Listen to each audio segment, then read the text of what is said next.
We are here to bring justice to Brian Terry and his family.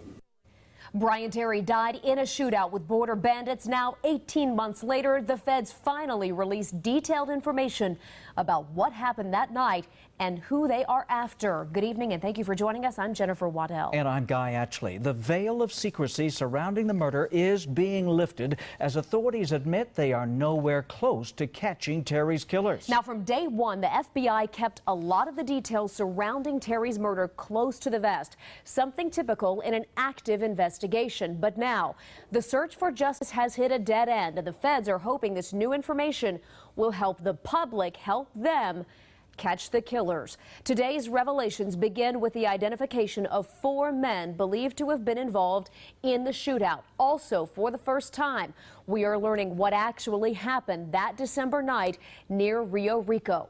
Agent Terry and his team are on the lookout for drug runners. An electronic sensor alerts the team that someone is coming toward them. Within minutes of that ground sensor being activated, agents observed a group of 5 armed individuals. The armed men raise their weapons. The agents fire non-lethal beanbags. Long rumored, now confirmed. The bandits open fire with real bullets.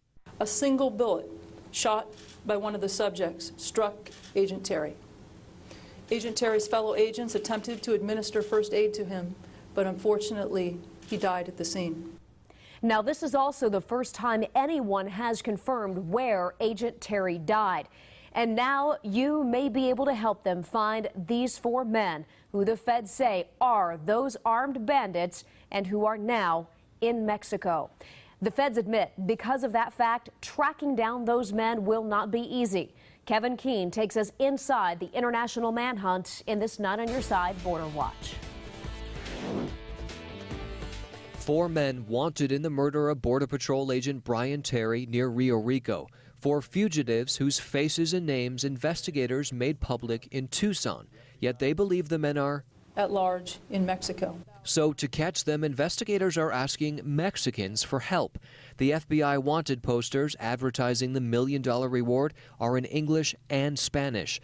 Monday's news conference announcing the fugitives was actually 2 conferences, one in English and one for Spanish media, including outlets that have already broadcast the men's names. Investigators are also relying on law enforcement south of the border, something Sheriff Tony Estrada does regularly in Santa Cruz County. And they're very effective and very efficient. If they know that there's somebody there, they'll find them.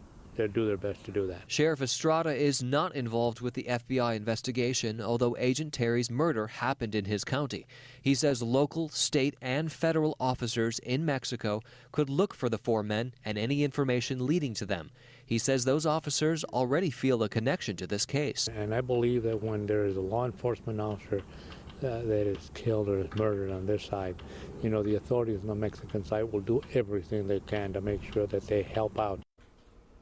The U.S. Marshal Service is in charge of these kinds of fugitive cases. We asked the Tucson office what searches like this one generally entail. That office referred us to a person higher up in the agency, and we never heard back. Kevin, do we know where in Mexico, or do the feds know where in Mexico those men might be? The feds say that they do know, but they aren't releasing that information today. They said that giving out that information would jeopardize the case and give the fugitives an advantage. Well, I hope everyone got a good look at them. Kevin, thanks.